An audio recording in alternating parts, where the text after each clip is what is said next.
रोटी को नरम और फूला हुआ बनाने का तरीका।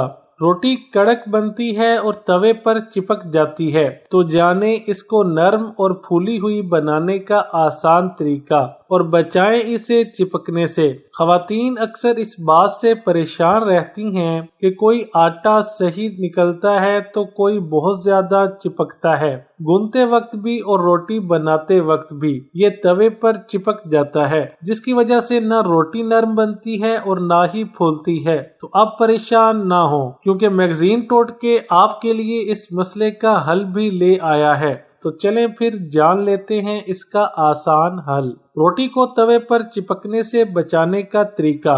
रोटी को तवे पर चिपकने से बचाने के लिए एक खाली स्प्रे बोतल लें, इसमें थोड़ा सा सरसों का तेल डालें और पानी शामिल करें। अब इसे बंद करें और अच्छी तरह हिलाएं। रोटी बनाने के लिए तवा गरम करें। जब तवा गरम हो जाए तो इस पर इस बोतल से तेल और पानी का ये स्प्रे कर दें। अब इस पर रोटी डालें, ना ये चिपकेगी और ना ही कड़क होगी और बन जाएगी नरमो मुलायम और फूली हुई रोटी आसानी से। तो बस फिर ये स्प्रे बना कर रख लें और जब भी रोटी बनाएं इसको तवे पर छिड़क लें। वीडियो अच्छी लगे तो लाइक, शेयर और चैनल को सब्सक्राइब करने के साथ कमेंट बॉक्स में अपनी राय का इजहार करना ना भूलें।